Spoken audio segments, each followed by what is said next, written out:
오늘 아침에 저희들이 마태복음 5장 13절부터 마지막 절까지를 읽었습니다. 마태복음 5장, 6장, 7장은 산상수훈이고 또 우리가 많이 묵상하고 또 많이 알고 있는 내용들입니다. 그리고 말씀 한 말씀 한 말씀이 우리에게 큰 은혜를 주고 있습니다. 그래서 오늘은 그냥 5장만 가지고 말씀을 나누기를 원합니다. 6장에는 우리가 잘 아는 주기도문이 들어있고 해서 또 6장, 7장은 우리가 묵상해야 될 그런 많은 내용들이 있습니다. 그래서 내일 새벽으로 미루게 되었습니다. 어제 우리가 새벽에 예수님께서 이 말씀을 시작할 때에 이 가치의 변화부터 시작을 했다는 것을 5장 첫 부분, 팔복 부분을 통해서 우리가 묵상을 했습니다. 여러분, 이 시간에는 이렇게 우리가 이 세상을 살아가는데 천국의 논리, 천국의 가치를 가지고 살아가는 하나님의 백성임을 우리가 기억하면서 먼저 이 마음의 상태가 이 기준이 바꿔져야지만이 하나님의 사람으로서 이 땅을 살아갈 수 있다라는 걸 깨닫게 하고 나서 이제는 13절부터 나타나는 게 뭐냐면요, 우리의 정체성, 아이덴티티에 대해서 말하고 있는 것을 보게 됩니다. 여러분, 먼저 13절에 보니까요, 너희는 세상의 소금이다 라고 말합니다. 그리고 14절에는 너희는 세상의 빛이다 라고 말합니다. 여러분과 저가 세상의 소금이고 세상의 빛이다 라고 그렇게 예수님께서는 말씀하십니다. 근데 여러분, 우리가 우리 자신을 돌이켜보면은 우리는 압니다. 우리는 소금이 될 만큼, 그리고 빛이 될 만큼 그러한 삶이 그렇게 온전하지 못하고 또 그렇게 아름답지 못하다라는 것을 우리는 너무나 잘 압니다. 그런데 왜 예수님께서는 왜 우리를 빛이다라고 얘기하고 소금이다라고 얘기할까요?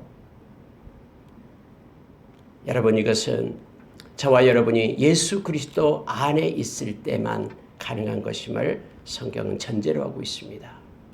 예수 그리스도를 따르는 자들이 세상의 빛이고 또 세상의 소금이 됨을 우리로 하여금 알게 합니다. 예수님께서는 요한복음 15장 5절에서 포도나무고 우리는 가지다라고 얘기합니다. 예수님이 포도나무고요. 근데 분명히 성경은 말합니다. 그가 내 안에, 내가 그 안에 있으면은 그 사람은 열매를 많이 맺나니 너희가 나를 떠나서는 아무것도 할 수 없다라고 우리에게 말해주고 있습니다.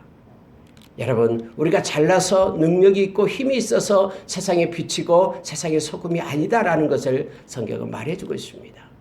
우리가 예수 안에 있을 때, 예수 그리스도의 능력을 힘입을 때, 주님의 그 권세를 가지고 살아가게 될 때, 믿는 자에게 이런 표적이 따르리니 마가복음 16장 18절에서 그렇게 말하죠. 내 이름으로 귀신을 쫓아내며 새 방언을 말하며 뱀을 집에 오르며 무슨 독을 마실지라도 해를 받지 않고 병든 사람에게 손을 얹은 즉 나으리라라고 말하는 것은요, 믿는 자에게, 다시 말하면 예수 그리스도와 함께하고 주님의 말씀을 가지고 살아가는 자에게 해당되는 말씀임을 우리는 알고 있습니다. 우리가 예수 안에 있을 때, 주님을 믿고 의지하고 주님을 따르는 제자가 될 때 우리는 세상의 빛이 되고 세상의 소금이 되는 것입니다. 여러분, 요한복음 8장 12절에서 예수님께서는 에고에이미, 헬라어로 에고에이미, 나는 이렇다라고 말씀하신 두 번째 말씀이 있죠. 나는 세상의 빛이다. 나를 따르는 자는 어둠에 거하지 아니하고 생명의 빛을 얻게 될 것이다 라고 주님은 말씀합니다. 그럼 세상의 빛은 누굽니까? 예수님이셔요. 예수님이 빛이다라는 것을 우리는 잘 압니다. 요한복음 1장에서 말씀이 계셨는데 하나님과 함께 계셨고 그 말씀이 곧 하나님인데 그 말씀 되신 하나님이 이 땅에 오셨죠. 빛으로 오셨다라고 얘기합니다. 참빛 곧 그 빛이 예수 그리스도심을 우리에게 말합니다. 그런데 오늘 성경은 너희가 세상의 빛이다라고 말하는 거예요. 이 말씀은요, 참빛 대신 예수 그리스도의 안에 있는 자들이, 예수 그리스도와 함께하는 자들이 바로 세상의 빛이 됨을 알게 합니다. 그래서 저와 여러분을 빛의 자녀라고 얘기합니다. 왜냐하면 참빛 대신 예수님과 함께하기 때문에요. 어둠은 빛 앞에서 물러나게 됩니다. 모든 거짓된 것들은 진리 앞에서 사라지게 되는 것이죠. 그래서 여러분, 너희가 진리를 알지니 진리가 너희를 자유케 하리라라고 말씀하신 것은요, 진리 대신 예수 그리스도, 그분으로 인하여 이 거짓된 악한 세상의 영으로부터 얽매임이 풀어지고 해체된다라는 것을 우리에게 가르쳐주는 것이죠. 예수님은 요한복음 14장 6절에서 나는 길이요 진리요 생명이니 나로 말미암지 않고는 아버지께로 올 자가 없다라고 주님은 말씀했죠. 진리, 주님은 진리라고 말씀합니다. 그 진리는 이 세상의 어둠의 권세를 이깁니다. 거짓의 권세를 회파시킵니다. 그리고 이 땅에서 빛의 자녀로 우리를 세우고요, 그리고 우리를 소금으로 세우고 있음을 보게 됩니다. 여러분, 에베소서 5장 8절에 보면은 성경은 우리에게 이렇게 말씀하고 있습니다. 에베소서 5장 8절을 제가 읽어드리겠습니다. 8절과 9절을. 너희가 전에는 어둠이더니 이제는 주 안에서 빛이라. 빛의 자녀들처럼 행하라. 빛의 열매는 모든 착함과 의로움과 진실함이 있느니라. 너희가 전에는 어둠이더니, 예수 그리스도 안에 있지 않을 때는 세상의 어둠의 영에 의해서 붙들려 가고 있죠. 에베소서 2장 2절 이하에서 우리가 자주 보는 말씀입니다. 그러나 예수 안에 있을 때 어둠이었는데 이제는 예수 안에서 빛이라고 분명히 성경은 말합니다. 우리가 세상에 빛이 될 수 있는 것은요, 예수 안에 있기 때문에 그래요. 그래서 예수님은 우리에게 이렇게 너무나 당당하게 말하는 거예요. 우리가 우리 자신을 보면은 도저히 세상의 소금이고 세상의 빛이 될 수 없는데, 예수님은 너무나 당당하게 너희는 세상의 빛이다 라고 말씀하신 이유는 빛 대신 주님의 안에 있는 자를 주님은 그렇게 말하고 있음을 성경은 우리에게 가르쳐 줍니다. 주 안에서 우리가 빛이 됩니다. 그래서 우리가 빛의 자녀가 되었다라고 말합니다. 근데 빛의 자녀는요, 이 세상에 빛이 되면서 나타나는 그 열매가 뭐냐면은 오늘 성경이 말하죠. 착함과 의로움과 진실함이 있다라고 말합니다. 여러분, 오늘 읽은 말씀 가운데 15절 보시기 바랍니다. 16절 보십시오. 이같이 너희 빛이 사람 앞에 비치게 하여 그들로 너희 착한 행실을 보고 하늘에 계신 너희 아버지께 영광을 돌리게 하라. 여러분, 우리가 어떻게 하나님께 영광을 돌립니까? 영광에 돌릴 그것은요, 우리가 열매를 맺어야 영광을 돌려요. 무슨 열매요? 빛의 열매요. 착함과 의로움과 진실함이 우리의 삶 가운데 나타나야 돼요. 그래야지만이 하나님께 영광을 돌리는 거예요. 여러분, 요한복음 15장을 읽어보면은요, 우리가 열매를 맺지 않으면 하나님께 영광을 돌릴 수 없다라고 얘기합니다. 오늘 우리는 세상의 빛이다라고 얘기하면서 하나님께 영광을 돌리라 하면서 성경은 우리에게 말하는데, 너희 착한 행실을 보고 하늘에 계신 너희 아버지께 영광을 돌리게 하라라고 말합니다. 여러분, 빛의 열매인 착함, 의로움, 진실함으로 우리가 살기를 원합니다. 착하다라는 것은 선하다라는 것을 말합니다. 디도서 2장 14절에서 예수님께서 십자가에 못 박히신 이유가 우리로 하여금 이 땅에서 선한 일을 많이 하는 하나님 백성 삼기 위함이다라고 우리에게 말합니다. 하나님 보시기에 선한 것을 얘기합니다. 그래서 우리가 늘 기도할 게 그겁니다. 하나님, 나의 삶 가운데 선함이 드러나게 해주십시오. 선한 열매를 맺게 해주십시오. 골로새서 1장에서는 이 선한 열매를 위하여 너희는 기도해라라고 말합니다. 골로새서 1장에서는 기도에 대해서 저에게 그 말씀을 나누고 있다고 전번에 말씀을 제가 골로새 1장을 가지고 나눈 적이 있죠. 우리가 기도할 때 골로새 1장처럼 믿음을 위해서, 사랑을 위해서, 소망을 위해서, 그 다음에 선한 열매를 위해서, 그리고 많은 믿음의 동역자들을 위해서 하나님의 뜻과 하나님의 영광과 하나님의 능력과 하나님의 나라를 위해서, 9가지를 위해서 바울사도가 골로새서 1장에서 기도하고 있다고 말씀했죠. 선한 열매를 위해서 우리는 기도해야 됩니다.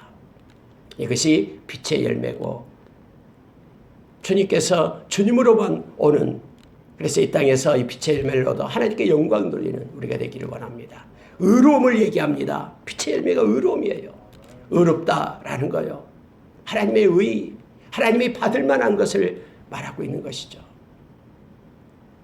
하나님의 의가 우리 가운데 나타나도록 우리 자신의 의가 아닌 그 빛으로 인하여 빛 대신 예수님으로 인하여 우리는 반사하는 빛을 반사하는 그런 빛의 자녀로서의 삶을 살아가도록 예수 그리스도의 의를 우리가 드러내면서 여러분 우리가 예수 그리스도가 없으면요 우리에게는 의로움이 없어요. 하나님 앞에 설 수 있는 능력도 없어요. 뿐만 아니라 진실함입니다. 하나님 앞에 서는 자 정직하는 것. 여러분 빛 앞에서는 다 드러나잖아요. 빛 앞에서는 모든 허물된 것들이 다 드러나잖아. 빛과 더 가까이 갈 수 있을수록 가까이 다가갈수록 우리의 그 오물들 작은 점까지도 다 볼 수 있잖아요. 그래서 여러분 빛의 자녀는 진실함이 나타납니다. 우리가 정직하게 행하는 것, 진실하게 사는 것, 그것이 곧 하나님께 영광이에요. 그것은 곧 하나님이 살아계십니다라는 우리의 신앙의 고백이 되는 거예요. 우리가 만약에 정직하지 못하다라는 것은 우리가 하나님을 빛 대신 우리 주님을 우리가 믿지 못한다라는 것을 드러내고 있는 것입니다. 진심으로 예수 그리스도를 믿는다 그러면은 우리는 코람되고 하나님 앞에 선자로서 정직함으로 살아야 됨을 알게 합니다. 오늘 성경 13절에서 16절 말씀 소금이고 빛이고 라고 말할 때에 우리는 빛 대신 주님 때문에 착함과 의로움과 진실함으로 삶을 살아가게 될 때 하나님은 영광 받으시고 사람이 뭐라 하든 세상이 어떠하든 우리 하나님이 영광 받은 그것을 가지고 우리가 살아야 됨을 말합니다. 특히 여러분 소금에 대해서 말하면서 이렇게 말합니다. 소금이 만일 그 맛을 잃으면 무엇으로 짜게 하리요? 후에는 아무 쓸데없어 다만 밖에 버려져 사람에게 밟힐 뿐이니라. 여러분 소금의 정체성은요 짠맛을 내는 데 있습니다. 만약에 소금이라고 겉모습은 그렇게 보이는데 짠맛이 나지 않는다면 그건 가짜 소금입니다. 소금은 반드시 짠맛을 내야 됩니다. 짠맛을 내지 않는 소금은 사람의 발에 밟힐 뿐이고 버려진다라고 얘기합니다. 무늬만 크리스천이 되면 안 됩니다. 표면적 크리스천이 되면 안 됩니다.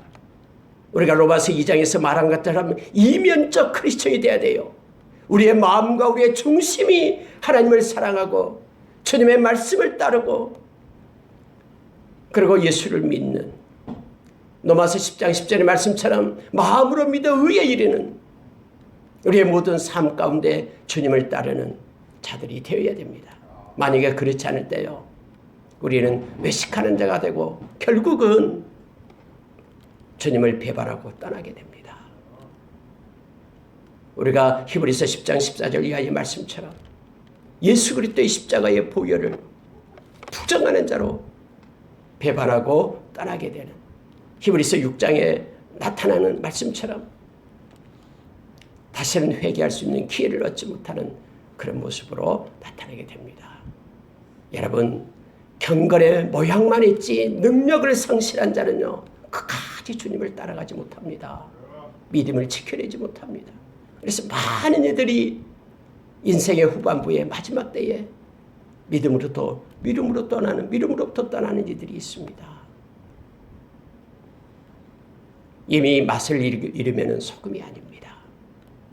여러분 빛도 마찬가지입니다. 이것은 곧 예수 그리스도를 떠나면 소금으로서의 가치가 없어져 버려요. 예수 그리스도를 떠나면 우리는 세상의 빛이 아니에요. 예수 안에 있을 때만 빛 대신 우리 주님을 나타내는 빛의 자녀가 되는 것이고요. 그럼으로써 세상에서 착함과 의로움과 진실함을 보이며 하나님께 영광을 돌리게 됩니다. 여러분 15절에도 마찬가지예요. 사람이 등불을 켜서 말 아래 두지 아니하고 등경 위에 두나니 이러므로 집안 모든 사람에게 비추느니라. 여러분 빛은요 언제나 등경 위에 대됩니다. 말 아래 두지 않습니다. 불을 켜가지고는 가둬두지 않습니다. 비춰내는 거예요. 소금이 맛을 잃는 것, 이렇게 등불을 켜서 말 아래 두는 것, 이건 같은 의미로 지금 병렬 구조로 쓰이고 있습니다. 우리가 늘 주 안에 있으면서 기도하기를 원합니다. 하나님, 우리가 세상의 빛, 세상의 소금이 되게 해주십시오. 주 안에서 주님이 마음껏 우리를 사용하셔서 통로가 되어주셔서 빛 대신 주님을 비추고 빛 대신 주님이 그 열매를 맺어 하나님께 영광 돌리는, 이 땅에서 썩어져가는 곳에 주님 소금이 되어 주님께 영광 돌리는 우리가 되도록 마음껏 사용하게 해달라고 우리가 기도하며 나가기를 원합니다. 하나님의 손에 들림받지 않고 하나님의 안에 있지 않으면요, 하나님의 손이 우리를 붙잡지 않으면 우리는 아무것도 아닙니다. 이 세상에서 가장 행복한 것은 하나님께서 사용하시는 사람입니다. 디모데후서 2장 20절의 말씀처럼 큰 집에는 여러 가지 그릇들이 있습니다. 금그릇, 은그릇, 나무그릇, 갖가지 그릇들이 있는데, 그러나 주인의 쓰심에 합당한 그릇은 그 속을 비워 깨끗하게 한 그릇을 우리 주님은 사용하신다고 했습니다. 빛이고 소금이 되게 해달라고 우리가 주 안에 있으면서 하나님 앞에 기도하며 나가기를 원합니다.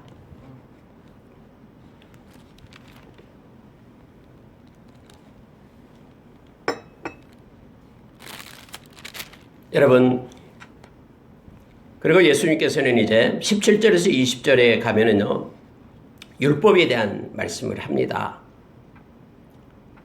여러분 17절 말씀을 한번 보시기 바랍니다. 내가 율법이나 선지자를 폐하려 온 줄로 생각하지 말라. 폐하려 온 것이 아니요 완전하게 하려 함이라.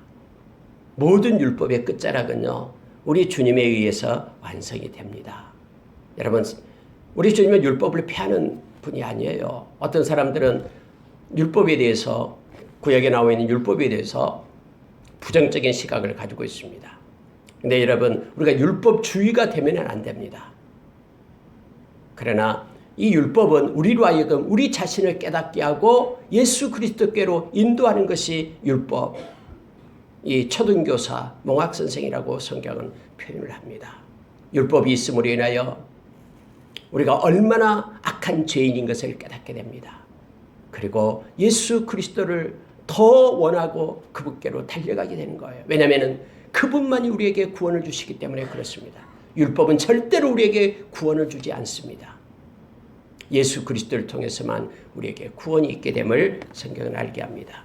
예수님의 그 죄 없는 삶과 희생적인 죽음으로 인하여 예수님께서는 율법이 말하고 있는 모든 정신과 그리고 율법이 주장하고 있는 모든 것을 완성하신 분이십니다. 오직 예수님만, 세상에서 율법을 완전히 완벽하게 지킨 사람은 아무도 없습니다.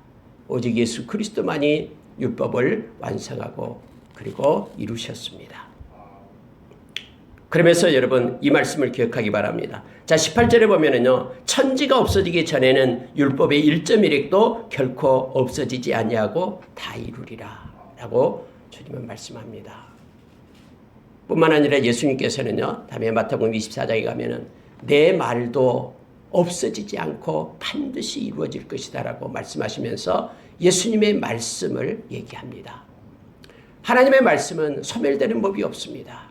우리가 이사야서 55장 11절의 말씀처럼 여호와의 입에서 나간 말씀은 절대로 소멸되지 않고 하나님의 기쁘신 뜻을 이루고 하나님께로 돌아온다라고 얘기하죠.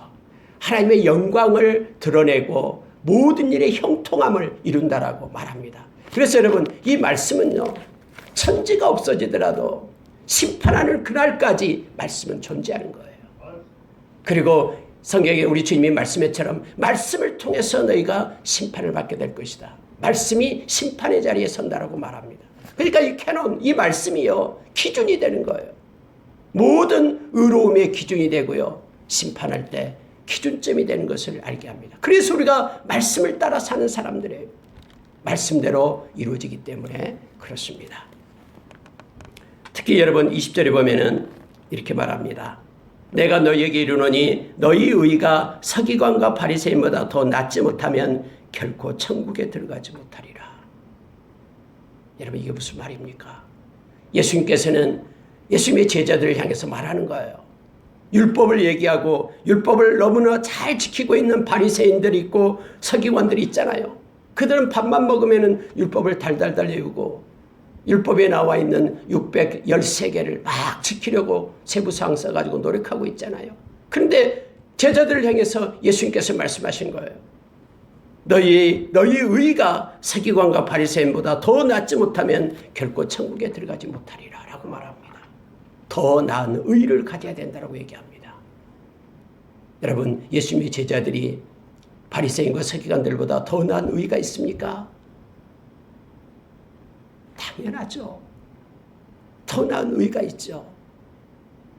예레미야서 31장 31절에서 33절에 성경은 이렇게 우리에게 가르쳐줍니다. 새 언약 백성을 세우겠다라고 말합니다. 새 언약 백성은 그의 마음에 하나님의 법을 가지고 살아가는 자다라고 얘기합니다. 성령께서는 우리 마음 가운데 하나님의 말씀이 기억나도록 말씀을 따라 살도록 우리를 돕는다라고 가르쳐주죠. 그럼 여러분, 더 나은 의는 어디에 있습니까? 마음에 있다라는 걸 알게 합니다. 여러분, 예수 믿는 사람들은요, 겉모습만 가지고 따라가는 것이 아니에요. 그러나 바리새인 서기관들은 그 율법을 지킬 때 외적으로만 지킨 거예요.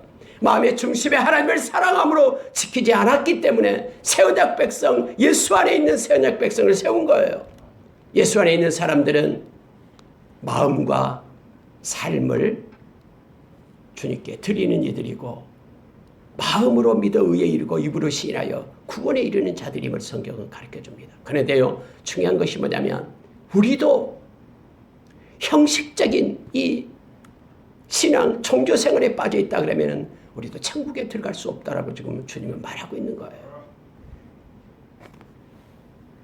여러분 보십시오. 우리의 마음속의 영적 상태를 점검함으로써 우리는 더 나은 의를 가지고 있는지 그렇지 않는지를 우리 스스로 알게 됩니다. 율법의 세세한 부분까지 지키는 그 자신들, 그 바리새인들, 서기관들 이들은 외적인 노력을 자랑했습니다. 그러면서 나는 이렇게 지킨다라고 그때 그들은 말했던 것입니다. 그러나 여러분, 그것은 인간의 노력일 뿐입니다. 영적으로 마음이 가난한 사람들이 아니었습니다. 그들은 마음속의 영적 가난을 외적인 율법주의로 가리고 있었던 것입니다. 하나님이 의롭다라고 평가하는 그 기준은 외적인 기준이 아니라 우리의 중심을 보시는 하나님께서는 내적인 마음의 영적 상태를 말하고 있는 것입니다. 예수님께서는 지금 너희들이 더 나은 의를 가져야 된다고 말하는 것은 우리의 중심을 말하는 것입니다. 사무엘상 16장에서 하나님께서는 사무엘을 통해서 다니엘에게 기름을 붓게끔 그렇게 하시죠. 그런데 사무엘은 다윗에게 기름을 붓게 하는데요. 그 집에 내려갔을 때에 이 다윗이 오기 전에 거기에 나타난 아들들, 그들이 사무엘의 그 임의대로 기름을 부으려고 했습니다. 우리가 잘 알고 있는 말씀. 그래서 여러분, 그때 하나님께서는 사무엘에게 말하죠. 사람은 외모를 보지만 하나님께서는 중심을 보신다라고 얘기합니다. 하나님은 어제나 오늘이나 동일하신 그분이고요. 지금도 마찬가지입니다. 똑같은 이들이 함께 앉아서 예배를 드리지만은 하나님은 참 예배자를 찾는데 영과 진리로 신령과 진정으로 예배하는지를 찾고 있는 거예요. 언제나 우리의 중심을 하나님께 드려야 됩니다. 더 나은 의리를 가진 사람은 그의 중심에 있다라는 것을 성경은 이렇게 가르쳐 주는데요. 예수님께서 다음에 나타나는 것로부터 가르쳐 줘요. 그래서 여러분, 저와 여러분이 세상의 소금이고 빛이다라는 것은 우리의 정체성입니다. 예수 안에 있는 자들의. 뿐만 아니라 예수 안에 있는 사람들은 마음의 중심을 가지고 살아간다라는 것을 알게 합니다.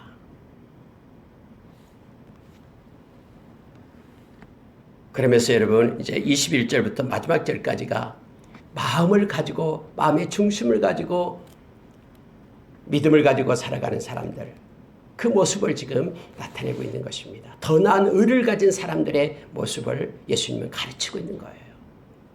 자, 여러분 21절부터 26절까지는요. 노하지 말라라고 말합니다. 자, 22절 보시기 바랍니다. 살인하지 말라를 말하면서 나는 너희에게 이르노니 형제에게 노하는 자마다 심판을 받게 되고 형제에 대하여 라가라는 자는 공회에 잡혀가게 되고 미련한 놈이라는 자는 지옥불에 들어가게 되리라.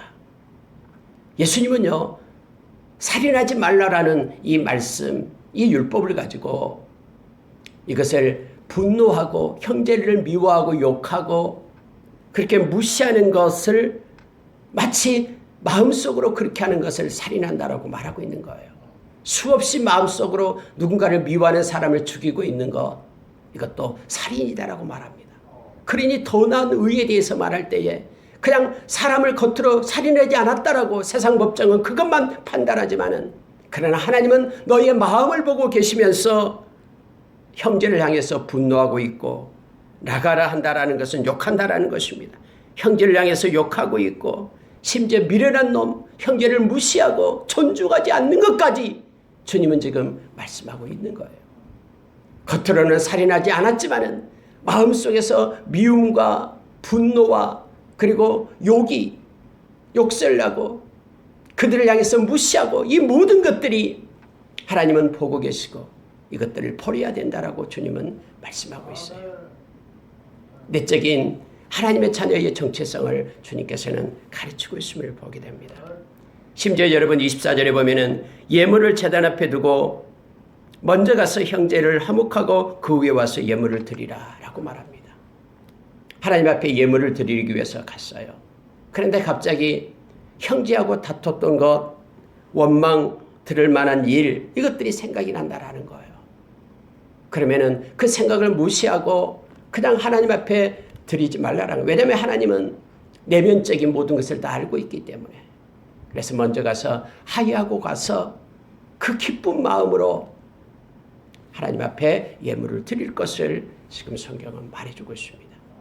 계속해서 더 나은 의가 무엇인지를 예수님은 지금 제자들에게 가르쳐주고 있는 것을 보게 합니다. 간음하지 말라로 넘어갑니다.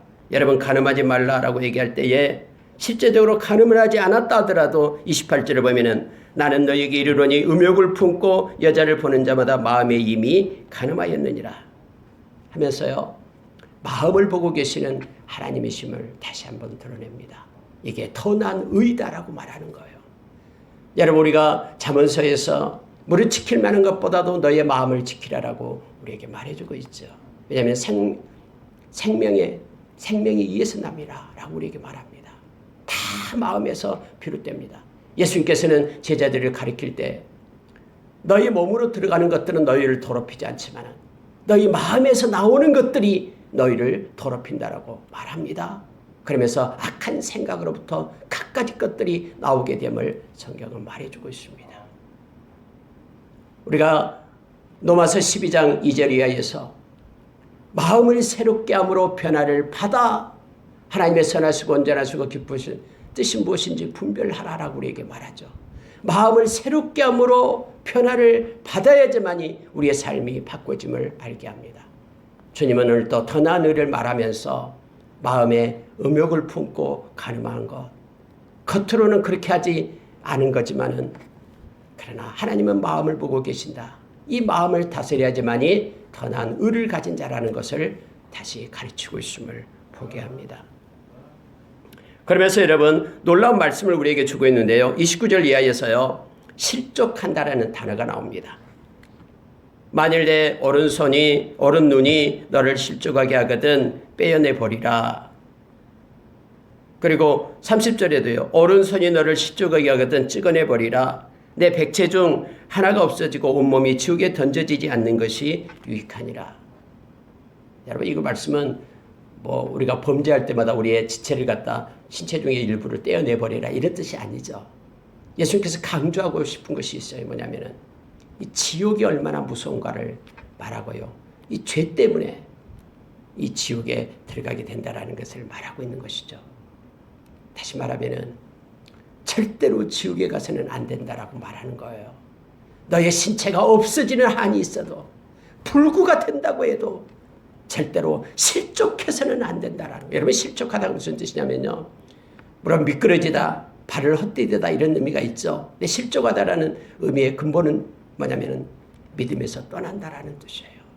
절대로 믿음에서 떠나서는 안 된다라는 거예요. 믿음에서 떠나게 하는 모든 요소들, 이 세상의 모든 요소들을 다 잘라서 끌어내더라도 믿음에서는 떠나서는 안 된다라는 거예요. 왜냐하면 이 세상에서 가장 존귀한 것이 믿음이다라는 것을 예수님은 지금 가르쳐주고 있어요. 더 나은 의를 가진 사람은 세상에 있는 것을 탐내는 자가 아니라 믿음에서 떠나지 않고 믿음을 지키는 자다라는 것을 알게 합니다. 여러분 베드로전서 1장 7절에서 그래서 우리가 이 세상 떠나서 우리 주님 만날 때에 우리 주님이 우리에게 칭찬한 것은 우리가 이 땅에서 믿음으로 산 것을 칭찬한다고 말합니다. 믿음을 가진 자에게 우리 주님은 우리에게 영광을 주고 우리를 존귀케 하고 우리를 칭찬하겠다고 약속합니다. 세상에서 가장 가치 있는 금보다도 귀한 것이 믿음임을 우리에게 말해주고 있죠. 다음에 여러분이 이제 그 마태복음은 6장, 또 8장, 13장, 15장 올리고피스토이라는 단어를 써서 나타냅니다. 믿음이 적은 자. 온통 우리 주님은요 관심이 믿음이 얼마나 있느냐 이거에 관심이 있었어요. 예수님은 제자들이 믿음이 적을 때 그걸 책망하셨어요. 믿음이 큰 자를 보면은 너무너무 기뻐서 이만한 믿음을 본 적이 없다라고 주님은 기뻐하면서 자랑했어요. 예수님은 제자들을 책망할 때요. 다른 것 때문에 책망하지 않습니다. 왜 이렇게 게으르냐? 왜 이렇게 가진 게 없냐? 이거 책망하지 않고요. 믿음을 가지고 책망하셨습니다. 왜냐하면 6장에도 나옵니다만 믿음이 없어지면요. 염려 근심이 우리를 지배하게 돼요. 8장에서 믿음이 없어지면요. 두려움이 우리를 끌고 가게 돼요. 우리는 오직 믿음 안에서만 이 땅에서 안식을 누릴 수가 있어요. 실족하지 말라라는 것은 믿음에서 떠나서는 안 된다라는 거예요. 바울사도가 디모데후서 4장 7절에서 이제 내가 떠날 때가 됐다라고 말하잖아요. 달려갈 길을 다 달려가고 선한 싸움을 싸우고 믿음을 지켰으니 라고 말합니다. 이제는 믿음을 지킨 것 때문에 나를 위하여 의의 면류관이 준비되어 있다라고 바울사도 우리에게 가르치는 거예요. 믿음의 결국은 우리 영혼의 구원입니다. 오늘 예수님께서는 절대로 어떤 것을 이 땅에서 오른 눈이든 오른손이든 백체 중에 어떤 것을 잘라내더라도 그런 아픔이 있다 하더라도 절대로 실족하지 말 것을. 왜냐하면 실족하지 않아야지만이 천국에 들어갈 수 있다라고 믿음을 가지고 있어야지 천국에 들어갈 수 있다라고 말하고 있는 것입니다. 여러분 예수님께서 복음서에서 말하는 것이 이 천국이다 그랬죠. 그래서 하나님 나라에 대한 얘기로만 가득 차 있는 거예요. 회개하라 천국이 가까이 왔느니라. 팔복을 얘기하면서도 천국에 들어가는 것, 하나님의 나라에 들어가는 것이 가장 큰 복이기 때문에 심령이 가난 자가 복이 있고 의를 위하여 핍박을 받는 자가 복이 있고 하면서 어제 새벽에 우리가 말씀을 나눴잖아요. 예수님은 더 나은 의를 가진 자, 마음의 중심을 하나님께 드리고 뿐만 아니라 믿음을 지켜내는 것이 가장 존귀하고 가치 있는 것임을 우리가 말하게 합니다. 그러면서 여러분 이것과 연관해서 다시 얘기합니다. 자, 32절에 보시기 바랍니다. 나는 너에게 이르노니 누구든지 음행한 이유 없이 아내를 버리면 이는 그로 가늠하게 하며 또 누구든지 버림받은 아내에게 장가드는 자도 가늠함이니라. 여러분 이것을 잘못 착각하면 안 됩니다. 배우자가 부정을 저지르면 이혼을 해야 된다라고 주님이 말씀하고 있는 게 아니에요. 여러분 여기서 말하는 것은요. 물론 여기서는 지금 이혼의 사유가 될 수 있어도 이혼의 법칙을 지금 말하는 것이 아닙니다. 왜냐하면 예수님이 이혼을 허락하셨죠. 여기서요. 그러나 이혼할 것을 요구하고 있는 것이 아니에요. 이걸 착각하면 안 됩니다. 왜냐하면 하나님께서는 이미요. 이스라엘 백성이 영적 간음을 하고 하나님을 떠나잖아요. 호세아서 보시기 바랍니다. 하나님만을 섬겨야 되고 하나님과 하나님 백성의 사이는 남편과 아내의 관계잖아요. 그런데 이 아내가 하나님을 떠나요. 다른 남자를 따라가는 거예요. 세상의 우상을. 그런데도 하나님은요, 그들을 용서하고 받아들이잖아요. 돌아오라, 돌아오라, 내게 돌아오라라고 말씀하신 분이 하나님이시잖아요. 이 관계의 회복을 통해서 하나님께로 돌아와서 회개하고 올 것을 말합니다. 그래서 여러분, 이것이, 이 말씀이 악용돼서는, 오용돼서는 안 됩니다.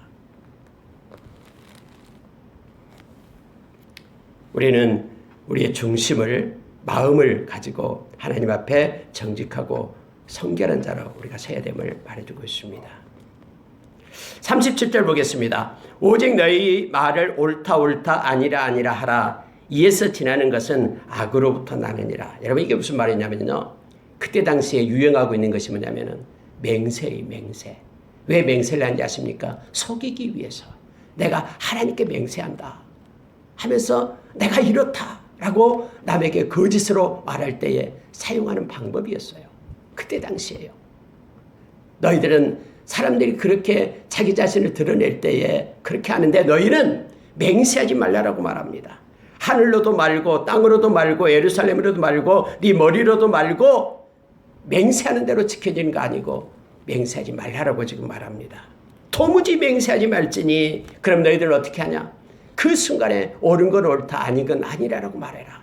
만약에 거짓되게 막 사람에게 거짓말을 하려고 속이기 위해서 맹세한다 그러면 이 모든 것들은 악으로부터 난다. 다른 성경에는 악한 자로부터 난 것이다 라고 말하는 거예요. 즉 사탄으로부터 온 것이다 라고 주님께서는 말씀을 합니다. 이 흔한 명세, 사회 속에서 말하는 흔한 명세를 남용하지 말 것을 말합니다. 스스로 거짓 때문에 속이기 위해서 사람들처럼 그렇게 맹세하지 말고 정직하게 말을 해라. 옳으면 옳다, 아니면 아니라. 그렇게 정직한 자로 너희는 살아 하면서 예수님은 지금 교훈하고 있어요. 예수님은요, 철저하게 하나님의 백성들이 지금 산상수훈에서는 어떻게 사회생활을 하고 삶 속에 살 것인가를 지금 가르치고 있는 거예요. 예수 믿는 사람의 정체성을 말하면서요. 그러면서 또 하나를 가르칩니다. 그게 39절 보시기 바랍니다. 나는 너에게 이르노니 악한 자를 대적하지 말라 하면서 누구든지 내 오른편 뺨을 치거든 왼편도 돌려대며, 즉 예수님께서는 더 나은 의에 대해서 가르치고 있습니다. 너희들은 눈은 눈으로 이는 이로 갚으라 하였다는 것을 들었지만은 더 나은 의를 가진 사람은 악한 자를 대적하지 않는다라고 말하고 있습니다. 이 동해보복법을 말하고 있는 것이죠. 눈은 눈, 이에는 이. 여러분, 이것도요, 하나님의 그러한 긍휼 때문에 생긴 것이죠. 왜냐하면 사람들은요, 뭔가 상처를 입으면 그거보다 더 많이 갚으려고 해요. 보복하려고 하는 거예요. 그런데 거기까지만, 너가 피해받은 그것까지만 너가 보복을 하는 것이 바로 동해보복법이에요. 이것은 사회의 그 악의 고리를 끊기 위하여 만들어진 것이죠. 그러나 여러분, 예수님께서는요, 그 악의 고리가 계속해서 이어진다라는 거예요. 그래서 그러한 악의 고리를 끊어낼 수 있는 방법은 원수를 사랑하고 악한 자를 대적하지 말라라는 거예요. 원수에 대한 보복은 주님이 말했죠. 하나님께 있다라고 말합니다. 대신에 너는 어떻게 되냐면 44절에 말합니다. 나는 너희에게 이르노니 너희 원수를 사랑하며 너희를 박해하는 자를 위하여 기도하라라고 말합니다. 여러분, 이것이 하나님이 우리에게 주신 방법이에요. 누구 때문에 분노가 있고 용서하지 못하는 것들이 마음속에 있습니까? 여러분, 기도하지 않으면요, 그것이 사라지지 않습니다. 하나님 앞에 맡기는 기도를 해야 됩니다. 하나님, 사실 이렇습니다. 나에게 이런 엄청난 피해를 입히고 나에게 힘든 일, 나를 망하게 하고 경제적인 손실을 주고 이런 많은 이들이 있습니다. 도저히 용서가 되지 않습니다. 그러나 하나님이 이 말씀을 의지해서 하나님 앞에 맡깁니다. 하면서 하나님 앞에 맡기는 수밖에 없습니다. 여러분, 다음에 6장에서 주기도문이 나옵니다마는 용서에 대한 내용이 나오죠. 근데 주기도문에는요, 용서를 강조합니다. 그리고 하나님 앞에 우리가 기도할 때 우리의 죄를 용서해 달라고, 우리가 우리에게 죄진 자를 용서한 것 같이 용서해달라고 말합니다만 그 다음에 성경은 분명하게 선포를 하는데요. 이렇게 말합니다. 6장 14절에서 너희가 사람의 잘못을 용서하면 너희 하늘 아버지께서도 너희 잘못을 용서하시려니와 너희가 사람의 잘못을 용서하지 아니하면 너희 아버지께서도 너희 잘못을 용서하지 아니하시리라. 여러분 이것처럼 무서운 말씀이 없어요. 그런데 우리는 우리의 힘으로 용서할 수가 없어요. 디모데후서 3장 1절에서 5절을 보면은 이 마지막 때 고통의 때가 이를 때예요. 다 그의 마음 가운데 무정하고 원통함을 풀지 않는다라고 얘기합니다. 이 원통함을 풀지 않는 것이 뭐냐면은 용서하지 않는다라는 거예요. 마음에 그대로 간직하고 있는 거예요. 쓴뿌리를. 겉으로만 용서해가지고 그러한 상황이 나타나면 또 나타나는 거예요. 속에서. 그러나 여러분 우리가 하나님 앞에 맡기고 하나님의 말씀을 우리가 붙잡을 때만 가능합니다. 우리를 힘들게 하고 박해하고 그런 이들을 위하여 우리가 기도하라라고 말합니다. 하나님 앞에 하나님 이거 주님께 맡깁니다. 그래서 늘 기도하는 수밖에 없습니다. 그러면은 언제까지 기도하냐면 한 번 맡기는 게 아니라 그것이 없어질 때까지 분노의 마음, 용서하지 않는 마음이 없어질 때까지 하나님 앞에 엎드려 기도해야 됨을 성경은 우리에게 가르칩니다. 그래야지만이 내가 하나님의 아들이다 라고 말합니다. 왜냐하면 하나님께서는 비를 내리되 악한 자의 논에도 선한 자의 논에도 비를 내리고 햇빛을 비치되 동등하게 악인과 선인에게 비친다. 네가 너를 사랑하는 자만을 사랑하면 너에게 무슨 상이 있겠느냐. 이방인들도 다 그렇게 한다. 아무리 악한 자라도 자기의 새끼는 사랑한다라는 거예요. 그렇기 때문에 너는 하나님의 아들이기 때문에 빛의 자녀이기 때문에 예수 그리스도의 제자이기 때문에 하나님의 자녀의 그런 정체성에 대해서 지금 5장에서는 가르치고 있는 거예요. 46절 47절 보고 마치겠습니다. 너희가 너희를 사랑하는 자를 사랑하면 무슨 상이 있으리요 세리도 이와 같이 아니하느냐. 또 너희가 너희 형제들만 무난하면 남보다 더하는 것이 무엇이냐. 이방인들도 이같이 아니하느냐. 그러므로 하늘에 계신 너희 아버지의 온전하신 것 같이 너희도 온전하라. 여러분 여기서 온전하라 라고 말했어요. 완벽하다 이런 뜻이 아니죠. 예수님만 온전할 수 있어요. 예수님의 가르침은 죄 없는 온전함이죠. 예수님만이 온전함이죠. 하나님의 사랑으로 행하는 성숙한 삶을 말하고 있음을 보게 됩니다. 우리가 어떻게 인간인데 온전할 수가 있겠습니까? 그런데 이것은요. 우리가 더 나은 의를 가진 성숙한 삶을 하나님의 자녀로서의 살아갈 것을 요청하고 있는 것입니다. 성숙한 사랑의 삶이 이 삶의 확대를 원수에게까지 확대시킬 것을 요청하고 있는 거예요.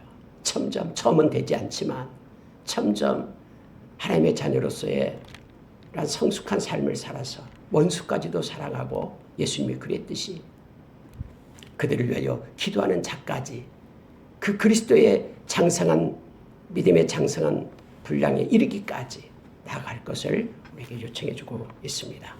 말씀을 마치겠습니다. 5장의 말씀은 하나님의 자녀로서의 빛의 자녀로서의 정체성에 관한 말씀을 우리에게 주고 있습니다.